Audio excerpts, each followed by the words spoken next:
Hey, good morning, everybody. This is Mr. Raider here. This is for AP World History, and today we are going to be introducing our second to last unit of the year, Unit 8 on Cold War and Decolonization.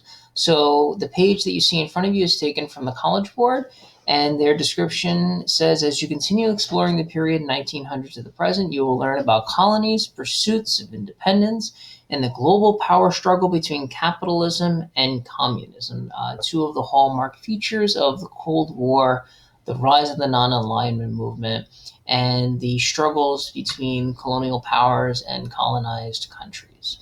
Okay, so in this first lesson, we are going to be looking at the role of Mohandas Gandhi. Now, many of you know Mohandas Gandhi as a nonviolent civil rights lawyer from South Africa who worked using civil disobedience as a way to advocate for reform and change. What we will look at today is a document where the questioning of violence really comes into the forefront in terms of Mohandas Gandhi's thinking. And we want to consider as to what extent did Gandhi support the use of violence in civil protests.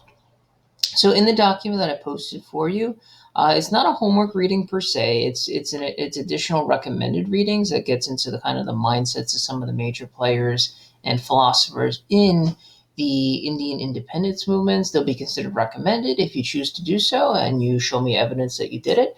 I'll be more than happy to award some extra credit points. Okay, so for the opening question, I'd like you to think of any connections you can make to this very famous quote from Mahatma Gandhi, and consider how you can either connect this to your own lives, maybe experiences that you're having right now, other texts that you've read in other classes or in your own free time, or other things that you've seen about in the world around you. And he says, quote, "An eye for an eye only ends up making the whole world blind." It kind of, in many ways, it's a twist on Hammurabi's code, the idea of an eye for an eye, which was a part of their law system, the Code of Hammurabi in ancient Mesopotamia and Babylonia. And he flips it on its head, basically saying that if you just take an eye for an eye, ultimately both people end up being blind and nobody wins. It's the idea of loss. In terms of our historical thinking skill, we're going to be looking at causation in terms of trying to figure out short-term and long-term causes of particular events. Okay, so the document we're going to be looking at is called Doctrine of the Sword. And we want to consider the message that Gandhi is trying to convey in this document. I'm going to ask that you all annotate the reading by making comments in the margins. Be sure to consider, and this is really important when doing the AP World History exam, especially since this year in 2020, we're going to be doing it as a modified DBQ with 5 documents. It's really important to consider how the writer's position in society is going to influence and bias his point of view. Remember, when you source a document, it's not enough to say Gandhi, a civil rights lawyer, stated the following. You must explain how being from South Africa, living under the British colonial system, influences how Gandhi sees his world. That allows you to really better understand the point of view component in terms of getting the point for the document, okay? When you finish reading it, you'll summarize his message in a well-developed paragraph at the end of the article. So let's open up the Google Docs so that we can see exactly what that will look like. So I'm going to open it up right here. And this is the reading for today. So this is the document, the Doctrine of the Sword. Now again, notice the sourcing information that I'm giving you. This is from Young India, August 11th, 1920. So again, I'm just going to read the context briefly so that we can kind of think through again how to source the document so that you can get that point when you take the AP exam. Young India was a weekly paper or journal in English published by Mohandas Gandhi from 1919 to 1931.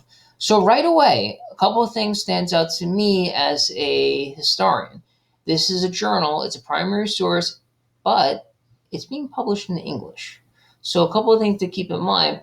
We may have large segments of the Indian population not being able to read this. Perhaps it may also be for people living abroad. So, for example, it could be for Indian people or for British people living in Great Britain. It could be for Indian people living in South America, okay? There's many different places where this could have been sent out to. Gandhi wrote various quotations in this journal that inspired many. He used young India to spread his unique ideology and thoughts regarding the use of nonviolence in organizing movements and to urge readers to consider, organize, and plan for India's eventual independence from Britain. All right, so right away, now we know the purpose. So we know point of view and we know the purpose. Remember, think about the historical context.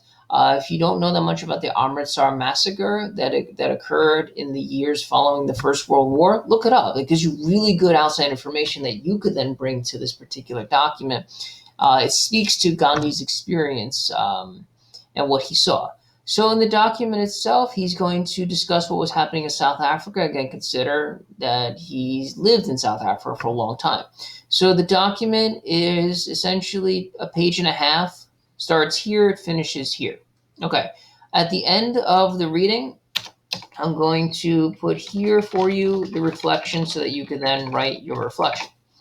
Under the recommended readings, as I stated before, this gives you a little bit more information about some of the other major figures. So this document is written by Jawaharlal Nehru, and he was another leader in India's nationalist movements, and he becomes the first prime minister after India gains its independence in 1947.